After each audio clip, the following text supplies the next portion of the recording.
하나님 말씀 보겠습니다. 야고보서 1장 22절부터 27절 말씀입니다. 야고보서 1장 22절로 27절 말씀 함께 우리 합독하도록 하겠습니다. 함께 읽습니다. 시작. 너희는 도를 행하는 자가 되고 듣기만 하여 자신을 속이는 자가 되지 말라. 누구든지 도를 행하지 아니하면 그는 거울로 자기의 얼굴을 보는 사람과 같으니 제 자신을 보고 가서 그 모양이 어떠한 것을 곧 잊어버리거니와 자유하게 하는 온전한 율법을 들여다보고 있는 자는 듣고 잊어버리는 자가 아니요 실행하는 자니 이 사람이 그 행하는 일에 복을 받으리라. 누구든지 스스로 경건하다 생각하며 자기 혀를 제갈먹이지 아니하고 자기 마음을 속이면 이 사람의 경건은 헛것이라. 하나님 아버지 앞에서 정결하고 더러움이 없는 경건은 곧 고아와 과부를 그 환난 중에 돌아보고 또 자기를 지켜 세속에 물들지 아니하는 이것이니라. 아멘.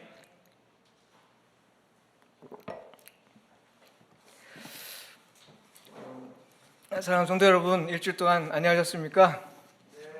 네, 여러분께서 기도를 열심히 해주시는지 제가 아주 건강하게 일주일 잘 지냅니다. 우리가 서로 기도해 주는 마음들을 이렇게 느껴볼 수가 있는데요. 감사드리고, 야고보서의 내용은 아주 간단합니다. 믿음대로 행하고 행한 대로 또 믿어라 이겁니다. 믿은 대로 행하고 또 주께서 행하신 것을 그대로 믿어라 이건데요. 그러나 이 간단한 이 말씀을 여러 가지 다방면에 걸쳐서 이것을 설명하고 있는 것이 야고보서입니다. 그러니까 똑같은 말이라도 요모조모로 바꿔가며 설명하고 있기 때문에 또 요모조모로 바꿔가는 그것을 좀 더 이해하면 아주 재미있고 또 깊은 의미가 있습니다. 네, 오늘도 마찬가지인데요. 오늘 본문 말씀을 가지고 말씀을 행하는 자가 복을 받습니다 제목으로 은혜를 나누고자 합니다. 오늘 본문에서 말하는 바에 따르면요, 말씀을 듣고 행하지 않는 건 자신을 속이는 자가 되는 것이다 이렇게 말합니다. 이 사람은 거울로 자기의 생긴 얼굴을 보는 사람과 같다고 말합니다. 자신의 모습을 잊어버리는 자라 했습니다. 26절에서는요 이걸 좀 더 구체적으로 말하는데요, 스스로 신앙이 좋다고 생각하나 자기 혀에 재갈 물리지 않고 자기 마음을 속이는 사람이라 했어요. 말하고는 지키지 않으면서도 말씀을 열심히 듣는 자신을 보고 신앙이 좋다고 생각한 것 같습니다.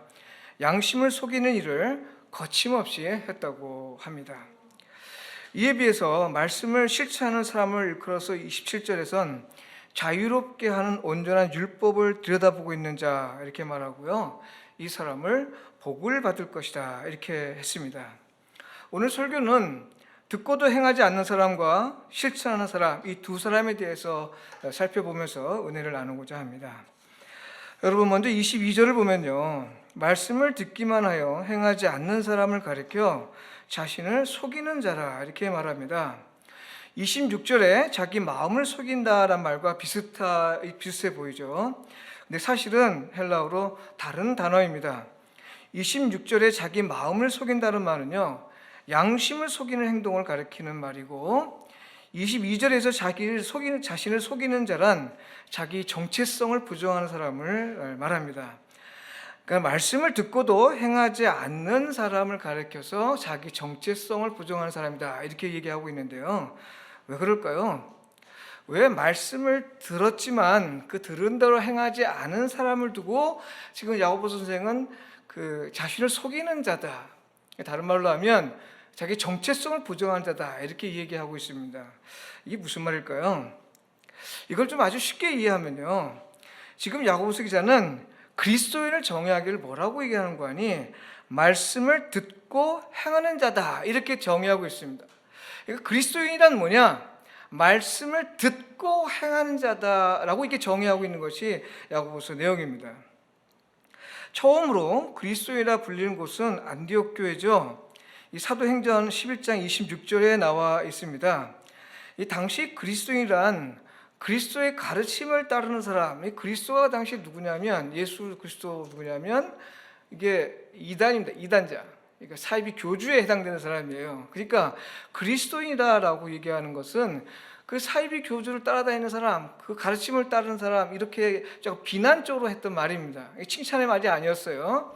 이 안디옥 교회 사람들이 예수 그리스도의 말씀을 잘 따르고 사니까 주변에 있는 사람들 가르쳐서 그들을 그리스도인이다 이렇게 부른 겁니다. 뭐 사이비 교도다. 요즘 우리가 신천지 이거 마찬가지의 의미죠. 우리 뭐 옛날 말로 예수쟁이 뭐 이런 말로 이해해도 괜찮을 것 같습니다. 그리스도인을 이렇게 정의했기에 말이죠. 말씀을 듣고도 행하지 않는 사람은 그리스도인임을 스스로 부정하는 사람이다라고 아주 단호하게 얘기하고 있는 거죠. 그리스도인이라고 말은 하지만 행위로는 부정하는 사람이다 이런 겁니다. 그리스도인을 완전히 그냥 부정하는 것이 아닙니다. 너는 그리스도 아니다라고 얘기하지 않고 있어 지금 요한복음서는. 그게 아니라 너 스스로 그러니까 여러분 스스로 말씀을 듣고 행하지 않으면 여러분 스스로 그리스도인을 부정하는 겁니다. 이렇게 얘기하는 겁니다. 그러니까 비판이 아니라 우리 스스로가 행위로 우리 그리스도인됨을 부정하는 것이다 이렇게 얘기하는 거니 이 참 그리스도인의 조건이다라고 얘기하면 될 것 같습니다. 그러니까 참 그리스도인은 말씀을 알고 있다거나 혹은 내가 그리스도인이다라고 고백하는 것으로 되는 게 아니고요. 말씀을 실천할 때 비로소 그리스도인이 된다 이렇게 되는 거죠. 귀로 듣고 마음으로 받은 말씀을 실천하지 않는 건 그리스도인임을 스스로 부정하는 일입니다. 네, 사실 이 자기 정체성이 분명하지 않은 사람만큼 피곤한 게 없습니다. 이랬다 저랬다 하거든요. 수시로 바뀌어요. 수시로 바뀝니다. 다중인격자가 되는 거죠. 이 사탄이 가장 좋아하는 부류가 누구냐? 사탄이 가장 좋아하는 부류가 누구냐? 바로 자기 정체성이 흔들리는 사람입니다. 왜 그런지 아십니까? 이걸 좀 설명해 드릴게요. 이 사탄이 시험하는 것을 보면 아주 유명한 시험이 있죠. 우리가 크게 두 가지를 볼 수 있습니다. 하나는 창세기 3장에 나오는 하와를 유혹했던 그 사탄의 유혹이고요. 또 하나는 예수 그리스도를 유혹했던 그 사탄의 유혹입니다. 이 두 가지의 그 공통점이 있어요. 공통점이 그 뭐냐면 이 창세기 3장에서 유혹하는 건요. 분명히 하나님께서 창세기 1장에 우리가 하나님의 형상대로 만들었다 했습니다. 그러니까 하나님의 형상대로 만들었다는 얘기는 우리가 피조물이라는 것이면서 또 하나님과 좀 비스무리하게 닮았다는 얘기입니다. 그러니까 하나님이 아니라는 거예요. 하나님이 아니다. 근데 뱀이 하는 거 보세요. 너희가 이 선악과를 따 먹으면 너희 눈이 밝아져서 누구처럼 된다? 하나님처럼 된다라고 했습니다. 하나님처럼. 그러니까 지금 내가 피조물이에요. 이 정체성을 잊어서는 안 됩니다. 그리고 내가 하나님의 형상입니다. 그러니까 하나님이 아니라 하나님과 그냥 그저 닮은 모습을 가지고 있는 사람이에요. 나의 정체성은 피조물이고 하나님을 닮은 사람입니다. 절대 우리는 하나님처럼 될 수 없어요. 그런데 이 마귀는, 이 사탄은, 이 뱀은 바로 그걸 노립니다. 그걸 넘어진 거예요. 자, 그러면 이 마태복음 4장에 나온 예수님을 유혹했던 사탄의 유혹을 보죠. 사탄이 유혹하는 게 세 가지 유혹하죠. 돌을 빵으로 만들어라. 성전 높은 곳에 뛰어내리라. 그럼 뭐 천사가 받을 것이다. 그럼 나한테 절해라. 그럼 세상 모든 만국 영광 다 주겠다. 이렇게 얘기합니다. 여러분 이것이 유혹이 아닙니다. 유혹의 핵심은 예수님의 유혹의 핵심 그게 아니고요. 성경 자세히 보면 알겠지만 마태복음 4장에 보면은 딱 이게 나옵니다. 내가 만일 하나님의 아들이어든 이게 나옵니다. 내가 만일 하나님의 아들이어든 돌을 떡으로 만들어라. 내가 만일 하나님의 아들이어든 저 위에 뛰어내려라. 내가 만일 하나님의 아들이어든 이 세상 모든 영광을 너한테 다 할 테니까 나한테 절해라 이겁니다. 그러니 이걸 시험하는 내용이 뭐겠어요? 너는 하나님의 아들로서 행해야 할 일들이 뭔 놈의 세상 구속의 역사를 다 네가 짊어지려고 그러냐? 이게 아니고 그냥 이걸 떡으로 만들어. 위에서 뛰어내려. 그리고 나한테 절해. 이겁니다. 그러니까 이 사탄이 요구하는 건 뭐냐면 우리가 진짜 누구인가 하는 것을 막 흔들어대는 겁니다. 막 흔들어대는 거예요. 그러니 사탄이 오늘 우리에게 유혹하는 게 야고보서의 관점에서 뭐예요? 말씀은 많이 듣고 말씀은 무지무지 많이 배우고 성경은 또 무지무지 많이 읽어도 그대로 행하지 않는 거예요.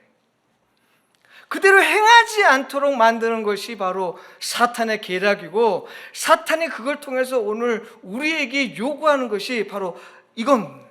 야고보서는 바로 그걸 가르쳐서 너희가 그리스도인이 아니다, 아니 스스로 얘기한 게 아니라, 그렇게 하면 말씀을 듣고도 행하지 아니하면 여러분 스스로가 그리스도인 되면 부정하는 겁니다, 이렇게 얘기하고 있습니다.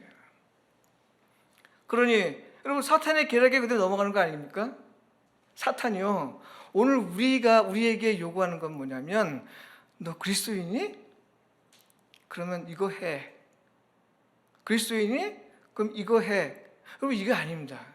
너는 그리스도인이 아니야 라고 부정하지도 않아요. 요구하는 게 뭐냐면, 우리로 하여금 아무리 많이 알고, 우리가 아무리 많이 듣고, 아무리 많이 읽어도 그것이 우리 삶 속에서 실천되지 않게 만드는 거, 이것이 사탄이 하는 일이에요. 이것이. 그러니 여러분, 우리가 사탄의 계략을 안다면 어떤 수를 써서라도 우리가 지켜야 될 건 뭐냐면, 나는 하나님의 자녀로서 어떤 상황이 와도 하나님의 자녀로부터 끊을 것이 없다. 그래, 나는 지금부터 영원까지 하나님의 자녀로 그리스도인으로 살 것이다 라고 고백하는 게 중요하고요. 고백만이 아니라 어떻게 한다? 우리가 들은 말씀을 그대로 실천하는 것이 중요한 일입니다. 이거 안 하면 우리 스스로가 사탄의 유혹에 그냥 밥으로 주는 거예요. 사탄의 밥이 되는 겁니다. 네, 이런 사람을 가리켜서 23절, 24절에서는 뭐라고 하냐면, 거울로 자기의 생긴 얼굴을 보는 사람과 같아서 제 자신을 보고 가서 그 모습이 어떠했는지를 곧 잊어버리는 사람이다 했습니다. 여러분 요즘 보는 거울은 아주 선명하게 잘 보이잖아요. 그거 보고 내 옷이 어떤지 압니다. 그래서 다른 사람이 내 모습을 이렇게 사진 하나 갖다 주고 너다 그러도 그건 나 아니야 라고 딱 얘기할 수 있어요. 왜냐하면 내 모습을 내가 알기 때문에 그렇죠. 근데 옛날에는 청동 거울이에요. 막 이렇게 문질러서 약간 빛이 나게 만드는 것이 청동 거울이에요. 그러니까 보면 희미합니다. 그러니까 내 모습이 구체적으로 어떤 모습인지 몰라요. 그러니까 누군가가 그 비스무리하게 그려놓고 이게 당신입니다라고 해도 그렇구나 이렇게 믿을 거예요. 믿을 수 있는 그런 정도예요. 그러니까 분명하지가 않습니다. 사도 바울도 고린도서 13장에 또 그렇게 얘기하죠. 우리가 보는 것은 다 거울로 보는 것 같이 희미하나 이렇게 얘기하고 있습니다. 그러니까 우리가 거울로 보는 것, 그 당시 거울은 청동 거울이기 때문에 그걸 아무리 들어봐도 내 모습이 진짜 어떤 건지 잘 몰라요. 그러니까 말씀을 듣지만 행하지 않는 사람들은 그런 거와 똑같다. 아무리 말씀을 읽고 아무리 말씀을 들어도 행하지 않으면, 우리가 딴 사람들이 우리를 갖다 대고 이게 너다라고 해도 그런가?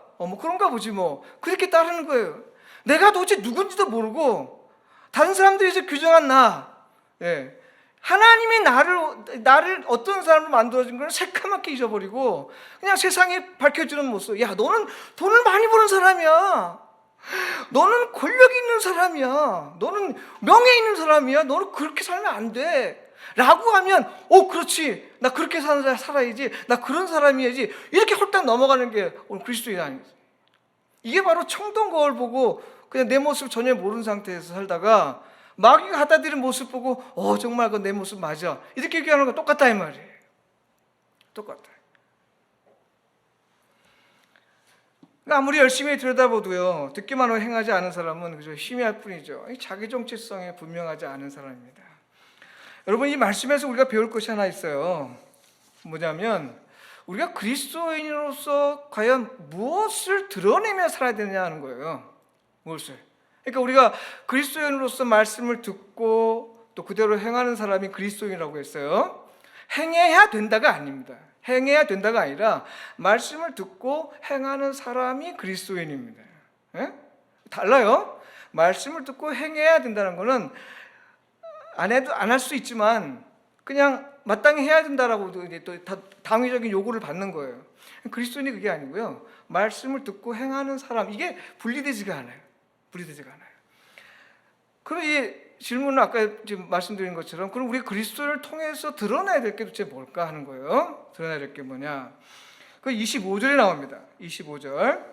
자유롭게 하는 온전한 율법이라는 표현에서 우리가 볼 수 있습니다. 자유롭게 하는 온전한 율법이라는데요. 그러니까 우리가 말씀을 듣고 행하는 것으로서 우리 그리스도의 모습인데, 이 그리스도의 모습을 통해서 드러나야 될 게 뭐냐는 거예요. 그게 바로 자유롭게 하는 온전한 율법이라는 표현에서 읽어볼 수 있는데요. 이것은 구체적으로 얘기한다면 복음입니다. 복음.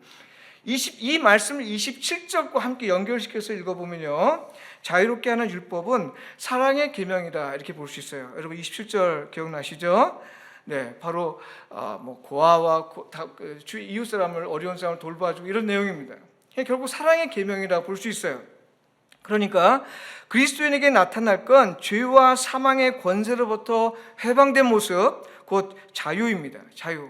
이것이 사랑의 계명과 연결되었다는 건요, 그리스도인의 자유는 바로 사랑을 위한 자유다라는 겁니다. 사랑을 위한 자유. 우리가 자유라는 것을 아무런 구속이 없는 것, 또 무엇을 행할 어떤 거침이 없는 것, 이렇게 생각을 많이 하는데, 우리 그리스도인들의 자유는요, 우리가 왜 하나님께서 우리에게 자유를 주셨느냐? 바로 사랑을 위해서 준 겁니다. 사랑하기 위해서 줬다는 말이에요. 사랑하기 위해서.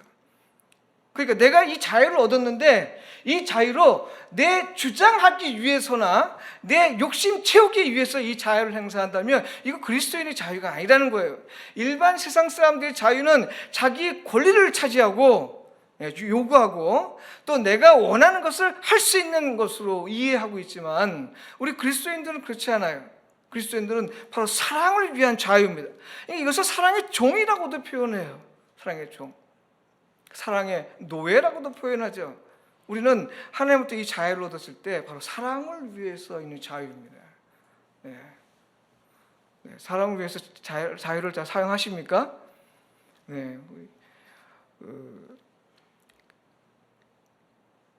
제가 이거 설교를 준비하면서 조그만 동영상 하나를 봤는데, 그걸 이제 다운 받으려니까 잘 안 돼가지고 오늘 못 가져왔습니다만, 내용이 이런 내용이었습니다.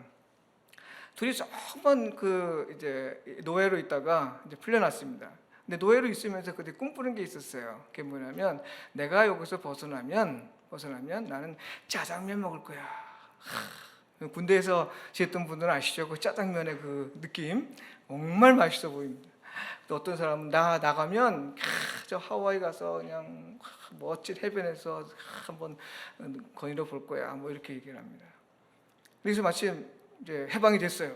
노예심에서 벗어났습니다. 이 사람들이 뭘 했겠어요? 자기 원하는 대로 그냥 짜장면을 막 먹고, 어떤 사람은 또 하와이 가서 또 이렇게 또 지내겠죠. 근데 공교롭게도 그 노예 신분에서 벗어난 것에 벗어날 수 있는 곳은 엄청 먼 바다입니다. 그러니까 섬에 갇혀 있다가 이제 벗어났다는 소문을 든 겁니다. 그럼 여러분, 거기서 짜장면을 먹을 수 있겠어요? 하와이 해변을 걸 수 있겠어요? 아무것도 할 수 없죠. 우리가 억압되어 있을 때 꿈꿨던 것들이 그저 그냥 벗어나면 뭘 하고 싶은 걸 하지만, 실제로 벗어나면 할 수 있는 게 별로 없다는 거예요. 이게 오늘 우리의 현실을, 그것을 이제 보여주는 조그만 것을 봤습니다. 여러분, 우리가 자유를 얻는다고 해서 그렇게 할 수 있는 게 그렇게 많지 않아요. 우리 세상 사는 게 왜 그렇습니까? 내 마음대로 되는 게 아니잖아요. 다 주변 사람들의 영향 속에 살기 때문에 우리 내 마음대로 되는 게 아닙니다. 그러나 우리 그리스도인들이 명심해야 될 것은, 우리가 자유를 얻은 것은, 다시 말하면 죄로부터, 사망으로부터 건져냄을 받은 것은 여러분 사랑을 위해 준 겁니다. 또 하나의 중요한 부분이 있는데요, 출애굽기 3장 18절을 보면요, 하나님께서 바로 이 모세를 보내면서 바로에게 말을 하게 하죠. 이 백성을 건져내라. 하는데, 모세가 이제 바로에게 얘기합니다. 이 백성을 풀어주십시오. 왜 그러냐 했더니, 이 백성이 하나님에게 제사 드리러 합니다. 여러분, 우리 이것 아주 영원히 잊으면 안 돼요. 지금 하나님께서 이스라엘 백성의 애굽에 430년 동안에 종살을 했던 그 이스라엘 백성을 풀어주시는데, 그 풀어주시는 목적이 뭐냐면 제사 드리게 하기 위해서, 예배하게 하기 위해서 풀으셨던 겁니다. 그리고 그 일을 위해서 모세를 통해서 10가지 재앙을 통해 그 일을 실현해내신 겁니다. 그 일을. 그러니까 하나님께서 우리를 죄와 사망의 권세로부터 우리를 건져내신 것, 예수 그리스도를 믿게 하심으로 오늘 우리가 건져냄을 받은 이유는 하나님께 예배하기 위한 것이다라는 겁니다. 자, 그럼 이걸 한번 좀 생각해 보죠. 자, 이제 아까 말한 그 죄와 사망의 권세 해방돼서 우리가 자유를 얻은 것은 뭐 때문에 그랬다고 했어요? 네, 사랑을 위한 자유라고 했어요. 또 오늘 지금 출애굽기 3장 18절에 따르면 우리가 죄와 사망의 권세로부터 우리가 자유롭게 된 것은 뭐 때문에 그렇다? 예배하기 위한 거라고 했어요. 자, 그럼 우리 수학을 한번 해봅시다. A는 B고 A는 C면 B는 C다. C도 B다. 이렇게 되죠? A는 B고 A가 C면 B가 C고 C가 B다. 이렇게 되죠? 네. 이게 수학에 기본적으로 나오는 겁니다. 다시 말하면 죄와 사망의 권세로부터 우리가 자유롭게 된 것은 사랑을 위한 자유를 행사하기 위함입니다. 또 죄와 사망의 권세로부터 우리가 자유롭게 된 것은 하나님께 예배하기 위한 것이다. 그러면 뭐예요? 우리가 예배하는 건 곧 뭐다? 사랑을 실천하는 것이다. 또 우리가 사랑을 실천하는 것은 뭐다? 그것이 하나님께 예배하는 것이다. 네, 물론 그것이 일상 예배를 얘기하는 겁니다. 우리가 아무리 이 땅에서 하나님께 예배한다 하더라도 사랑의 실천이었으면 그거는 온전한 예배가 아닌 것이에요. 그러니까 오늘 이 야고보서가 얘기하는 것은요, 일상과 교회 모두에서 하나님을 참으로 예배하는 삶을 지금 강조하고 있습니다. 일상과 교회에서 예배하는 삶을 사는 거다. 그러니까 지금 야고보서가 쓰는 그 수신자가 누구예요? 이 편지의 수신자가 누구예요? 여러분, 믿지 않는 사람이 아닙니다. 믿지 않는 사람이 아니라 바로 유대인 그리스도인, 그 그리스도인입니다. 그리스도인들에게 이 편지를 쓰면서 믿는 대로 행하라라고 얘기하고, 나중에 2장에서 보면 알겠지만 그렇게 하지 않으면 죽은 것이나 마찬가지다 얘기하는 이 이유 중에 하나는 뭐 때문에 그래요? 바로 그리스도인들이 모일 때는 하나님께 예배한다고 하고 믿는다고 하지만 돌아서서는 뭐가 다? 행하지 않는다는 거예요. 또 밖에 나가서뿐만 아니라 교회 안에서도 마찬가지로 믿은 대로 말씀을 그대로 행하지 않기 때문에 지금 이 편지를 쓰고 있는 겁니다. 그러니 야고보서가 지금 겨냥하고 있는 것은 정말 참 예배하는 것이 뭐냐? 바로 교회에서 하나님의 말씀을 듣고 또 우리가 예배하는 거와 우리 일상의 삶 속에서 사랑을 실천하는 가운데 예배하는 이 두 가지가 온전해야 된다라고 하는 것을 지금 얘기하고 있습니다. 네. 그러나 구속의 은혜로 인해서 예배에 부름을 받은 그리스도인이 듣기만 하고 실천하지 않는다면 참으로 예배하지 않는 것이고요. 그건 자기를 부정하는 것이다. 이렇게 얘기하고 있습니다. 성경에 나오는 예 가운데서 이 자기를 부정하는 것이 어떤 의미를 갖고 있는지 한번 좀 생각해 보도록 하죠. 여러분 마태복음 18장을 한번 보면요. 마태복음 18장 제가 한번 여러분에게 이야기해 보겠습니다. 마태복음 18장에 나오면 이런 이야기가 나옵니다. 1만 달란트 빚진 자가 나옵니다. 1만 달란트. 이게 1만 달란트라는 것이 어느 정도의 돈이냐면요. 몇 세대가 아무 일도 하지 않고 아주 풍족하게 살 수 있는 돈입니다. 네, 나 혼자만이 아니라 앞으로 몇 세대가 아무 일도 하지 않고도 아주 풍족하게 살 수 있는 돈이 1만 달란트입니다. 근데 1만 달란트를 빚진 자가 이 주인한테 이제 요구받습니다. 너 당장 돈을 갚아라. 이 사람이 돈이 없으니 용서해 주십시오. 그랬더니 그럼 너희 가족 다 팔아서 어떻게 해라 했더니 한 번만 용서해 주십시오 하고 막 사정을 구합니다. 그러니까 주인이 긍휼히 여겼습니다. 긍휼히 여겨서 그 1만 달란트의 빚을 탕감해 줬어요. 와, 여러분 몇 세대가 살 수 있는 돈이면 저는 얼마나 될까요? 한 100억쯤 될까요? 네, 아무튼 씀씀이 나는 일 있습니다만 엄청 돈을 한꺼번에 탕감받았습니다. 한꺼번에. 이 친구가 끝나고 나서 이제 길거리를 갔습니다. 그런데 저기 보니까 자기한테 100데나리온 빚을 진 친구가 옵니다. 100데나리온이면 어느 정도의 돈이냐면요. 일용직 근무자가 석 달이나 넉 달 정도 일해서 받는 돈의 액수입니다. 석 달이나 넉 달 동안 일해서 얻는 액수가 100데나리온이에요. 그러니 여러분, 평생 몇 세대가 걸쳐서 누릴 수 있는 돈을 무효화시킨, 이 탕감받은 사람이 지금 한 3, 4개월 정도 일해서 얻을 돈에 대한 자기한테 빚진 그 친구를 만나서는 돈 갚으라고 얘기합니다. 미안하다, 나중에 꼭 갚을 테니 좀 기다려달라 했더니 멱살 잡고 이놈아 돈 갚아라, 내 돈 내고 어딜 도망치려고 그러냐, 돈 갚아라, 돈 갚아라 난리십니다. 그래서 심지어 어떻게 하면 이 친구를 옥에 가둬버려요. 그래 이 주인이 그 얘기를 듣습니다. 그래서 어때요? 그 친구를 다시 불러서, 야, 내가 너한테 이렇게 탕감해 줬는데 너는 어찌 100데나리온을 가지고 그러냐. 너도 다시 무효화시킵니다. 무효화. 여러분, 이거 한번 잘 생각해 보세요. 뭐 여러 가지 교훈이 있습니다. 여러 가지 교훈이 있습니다만 오늘 우리가 정체성 관련해서 한번 생각해 보세요. 1만 달란트라는 빚을 탕감받은 사람이 그 감격을 전혀 못 느꼈던 것 같아요. 그 엄청난 어마어마한 이 은혜를 전혀 느끼지 못하고 있다가 100데나리온 빚진 자기 그 억울함을 생각해서 이놈아 내 돈 갚아라라고 해서 결국은 뭐예요? 1만 달란트 빚까지 무효화된 거예요. 이거 다시 갚으라고 한 겁니다. 다시 말하면 구속의 은혜가 원점으로 돌아간 거예요. 원점으로. 그러니까 이 무슨 말이냐? 야고보서에 따르면 이런 거예요.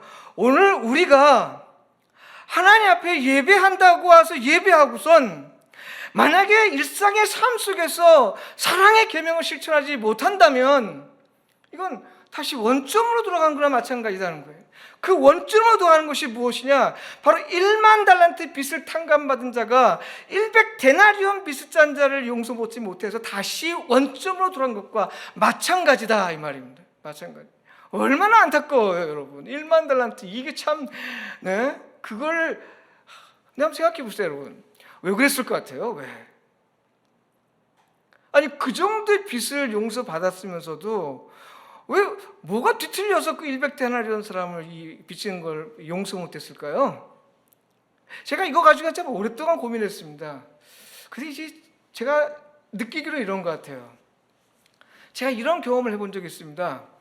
군대에서 제가 보초 쓰다가 총을 떨어뜨렸어요. 그러니까 원래 이제 그 야간 조명 쓰다가 보초 쓰다가 이 일병 때니까 쫄병 때라서 꼬박 졸다가 이 총을 떨어뜨렸습니다.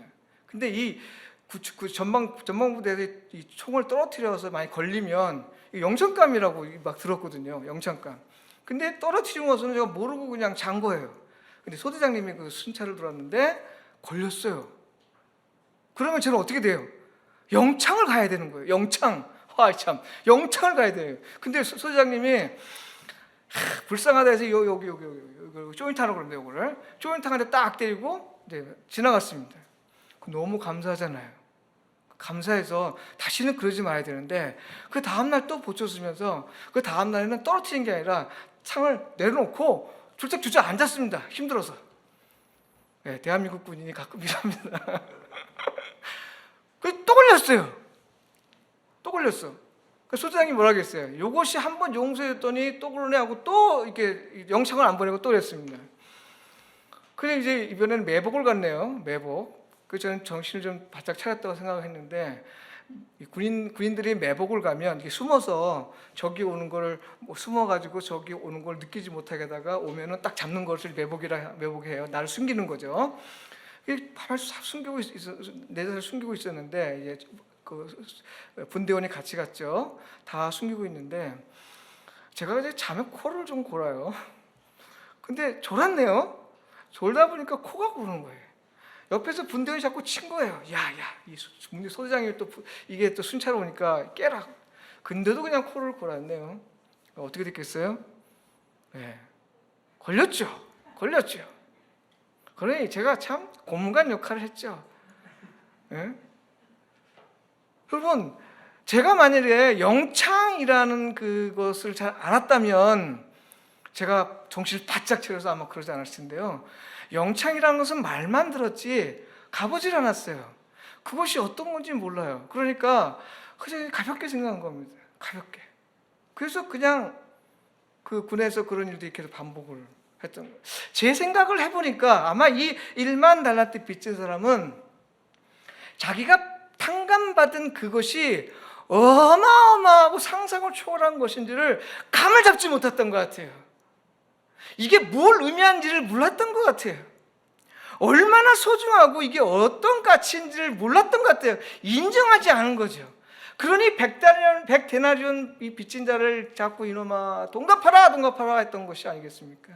여러분, 하나님께서 오늘 우리에게 베푸신 그 은혜, 그 여호와의 선하심을 맛보아 알라고 하신 주의 말씀을 맛보아 알려고 하지 않고 그저 머릿속에서만 생각하다 보니까 하나님이 우리에게 베푸신 은혜를 우리가 생각하지 못한 겁니다. 예수 그리스도가 이 땅에서 십자가에 못 박혀 죽었다는 사실이 오늘 우리에게 얼마나 소중한 것이고, 그것이 우리를 이 하찮은 나를 위해서 죽은 것이 얼마나 감사한지도 모르는데 그거 엄청 어마어마한 것인데요. 우리가 그걸 새카맣게 생각지도 못하고 우리는 우리 처한 상황에 따라서 그냥 무조건 다 살아가는 것이죠. 그거를 감을 잡지 못하는 겁니다. 예수님께서 나를 위해서 죽었다는 사실, 나 같은 더러운 죄 때문에 예수님께서 대신 죽었다는 사실 자체를 우리가 생각지 못하니까 돌아서서 또 죄를 짓고 또 죄를 지어도 전혀 그렇지 않은 것처럼 사는 것, 이게 바로 야고보서가 얘기하고 있는 그리스도인을 스스로 부정하는 사람의 모습입니다. 그 사람 누구예요? 말씀을 듣고도 그렇게 행하지 않는 사람을 야고보서는 지금 그렇게 얘기하고 있어요. 오늘 그렇지 않았으면 좋겠습니다. 말씀을 듣고 그대로 순종하는 사람이 됐으면 좋겠습니다. 그래서 야고보서는 또 그 다음 얘기를 하기는 바로 순종하는 사람은 바로 복 있는 사람이다 이렇게 얘기하고 있습니다. 복 있는 사람. 네, 오늘 복에 대한 얘기를 조금 더 설명을 좀 하겠습니다. 여러분, 이 복은요, 많은 사람들이 영적인 복, 물질적인 복 이렇게 나누는데 성경 어디에도 그렇게 나누지 않습니다. 복은 영적인 것이기도 하고요, 또 물질적인 것이기도 합니다. 그러나 영적인 것, 물질적인 것 그 자체가 복이 아닙니다.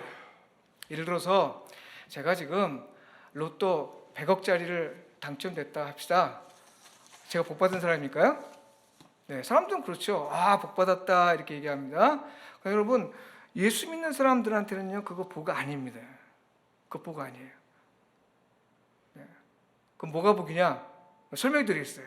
또 우리 흔히 얘기하는 거, 우리 일상에서 흔히 얘기하는 거, 어떤 자녀가 서울대에 딱 합격했습니다. 그것도 뭐 가장 좋은 점수로 또 좋은 원하는 걸 딱 합격했습니다. 뭐 교회에서든 또 주변의 사람들 얘기합니다. 아, 복 받았다, 축하한다, 막 그럽니다. 여러분, 우리가 그걸 가지고 복이라고 얘기하면요, 그리스도인 아닙니다. 그리스도인 아니에요. 우리가 이걸 어째 정확하게 알아야 됩니다. 정확하게 알아야 돼요. 또 우리가 뭐 건강해졌어요. 뭐 굉장히 건강합니다. 뭘 해도 아주 건강해요. 그럼 그거 우리 복 아니에요. 우리는 그걸로 복이라고 하면 안 돼요. 그럼 뭐냐? 예수님을 믿는 사람들에게 복은요, 우리가 가진 물질, 우리가 가지고 있는 건강, 우리가 가지고 있는 명예와 권력이나 이 모든 것들, 이런 것들이 주님의 능력을 위해서 사용될 때 비로소 그게 복입니다. 그것이 물질이든, 그것이 영적인 것이든, 그것이 건강이든, 그것이 하나님의 능력으로 사용될 때 그때 그것이 복인 것이에요. 뭐 여러 가지 얘기가 있습니다만 제가 목회했던 경험했던 얘기를 한번 해보면, 어느 안수 집사님이 계십니다. 엄청 건강하세요. 주일날 좀 교사 좀 하라니까요. 저에게 하신 말씀이 이렇습니다. 목사님, 저는 좀 이렇게 전국에 있는 산 다 돌아다니고 그리고 좀 봉사하겠습니다. 이제 은퇴했으니까, 이제 막 은퇴했으니까 산 다 다니고 와서 봉사하겠다 이렇게 얘기합니다. 뭐 그렇게 했다니 할 수 없죠. 근데 그렇게 하십시오 했더니 한 석 달 지나서는 이 다리 기부술 이만큼 해가지고 왔어요. 어떻게 됩니까 했더니 여기 복숭아뼈 있잖아요. 여기 복숭아뼈, 이게 굉장히 복잡한 곳이라는데요. 여기가 그냥 딱 끊어졌대요. 다시는 산을 못 간대요. 다시는. 그러니 하는 말이, 목사님, 교사 해야겠습니다. 이렇게. 여러분, 이 건강한다고 해서 건강을 자기를 위해서 쓰면요, 이게 화근이 되는 겁니다. 내가 돈이 굉장히 많이 벌었어요. 이걸 가지고 나를 위해서만 쓰면요, 이게 화근이 되는 거예요. 이게 저지의 화근이 되는 겁니다. 이게 예수 믿는 사람들한테는 그런 거예요. 예수 믿는 게 이게 쉬운 게 아닙니다. 근데 오히려 반대로 내 몸이 약해요. 내 몸이 어려워요. 그러나 이 어려운 몸, 내 몸이 약한 걸 가지고도 하나님의 능력으로 사용한다면 그곳에서 하나님의 능력이 나타난 것이고 오히려 약한 것이 복이다, 이렇게 말할 수 있게 되는 겁니다.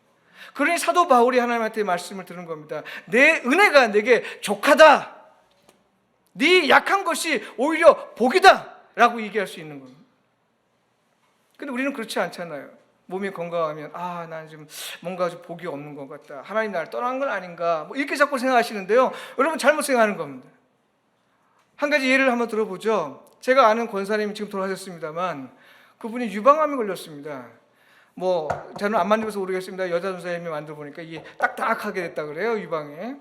근데 그분이 이제 병원에 가서 사기인지 뭐 얘기하는데 성도들 다 웁니다. 그냥 막 손잡고 울고 어떻게 뭐 기도하고 뭐 낮게도 기도하기도 좀 어렵고 그러니까 그냥 울고 그럽니다. 다 가고 제가 그분 권사님한테 이런 말씀 드렸습니다. 권사님 지금 말기암 환자죠? 그랬더니 예 그래요. 그러면 하나님께서 지금 권사님을 말기암 환자로 부르셨다고 믿으십시오. 어떻게 할 겁니까 지금 상황에서 원망할 거예요? 뭐 할 거예요? 그러니까 하나님이 지금 권사님을 말기암 환자로 보였다 생각하시고 지금 있는 자리에서 생명이 다한 날까지 이것이 내게 다른 사람들에게 하나님의 능력이 나타난 도구가 되게 해달라고 기도하면서 한번 살아보십시오. 그렇게 했어요. 근데 얼굴 표정이 좋지 않죠. 나도 하면서도 이거 제대로 된 말인가 뭐 걱정이 좀 했습니다. 근데 그분이 뭐 절제술도 하고 오랫동안 했다가 왔어요. 뭐 여러 가지 병 치료하고 제일 먼저 저를 찾아왔어요. 뭐라고 하냐면 목사님 말 듣고서는 섭섭했는데 거기 안병동에서 막 방사능 치료하고 토하고 막 이런 사람들 많다 그래요.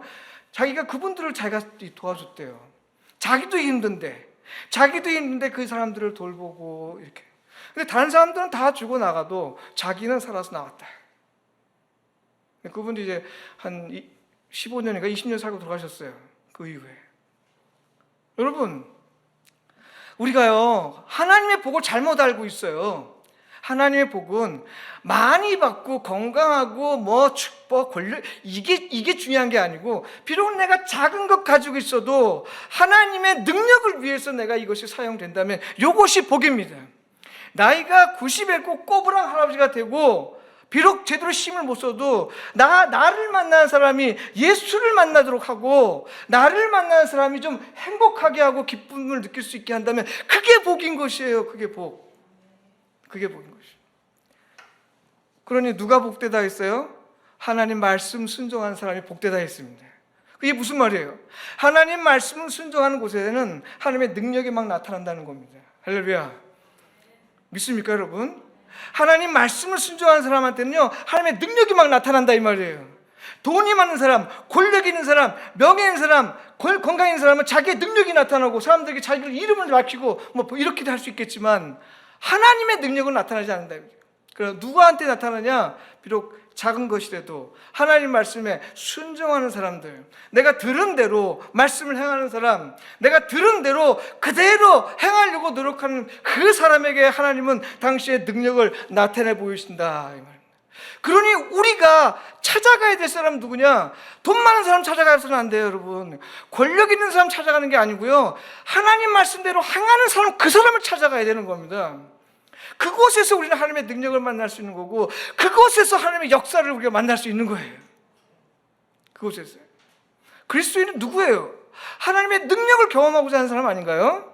하나님을 만나는 사람이잖아요. 근데 왜 우리가 사람의 능력을 따라가요? 왜 돈 있는 곳을 따라가요? 왜 명예와 권력 있는 사람을 따라가요? 왜 이렇게 당당하지 못하게 살아요?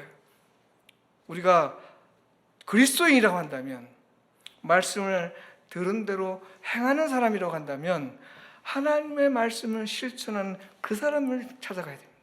비록 그 사람이요 저 낮은 자리 위치에 있다 하더라도, 비록 멀리 있다 하더라도요, 우리가 그 소문을 들으면 찾아갈 수 있어야 됩니다. 배울 수 있어야 돼요. 근데 여러분, 요즘에 우리 시대는 그렇지 않습니다. 자기 엄청난 포장. 그 사기를 당하는 사람들 가만히 보세요. 어떤 사람들이 자기 딱 이런 사람이라고 막 외치고 다니죠. 거기에 쏙 넘어가요. 혹해요. 결국 다 망하는 거죠. 그러니까 이거 오늘 신문 보니까 50억, 어떤 여자한테 혹해가지고 어떤 사람이 50억이나 날렸대요. 50억이나. 그 여자가 뭐 있어 보이기도 하고요. 뭐 아주 그냥 그걸 자기 다 전 재산을 다 주고 50억이나 날렸다. 우리가 찾아갈 사람, 우리가 지금 다가가야 될 사람은 하나님 말씀을 실천하는 사람입니다. 우리 미대도 교회는 그런 성도이길 바라고요. 그런 교회이길 바랍니다. 그래서 주변에 있는 많은 사람들이 비록 우리 교회가 작지만 또 우리 교인들은 좀 연세가 많잖아요. 그래도 상관없습니다. 하나님 말씀이 실천되는 곳에는 능력이 나타나기 때문에 바로 여러분에게서 하나님의 능력이 나타날 줄 믿습니다. 그런 사람 되길 바랍니다. 네, 우리 찬양 한번 하겠습니다.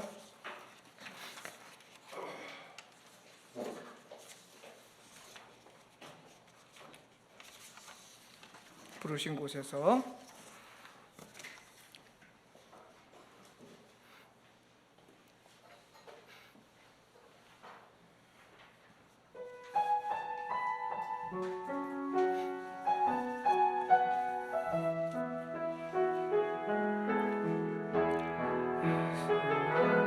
성령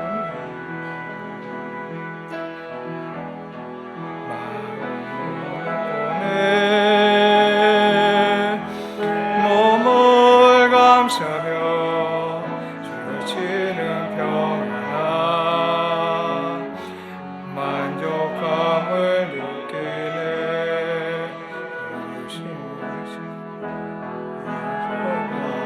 셀리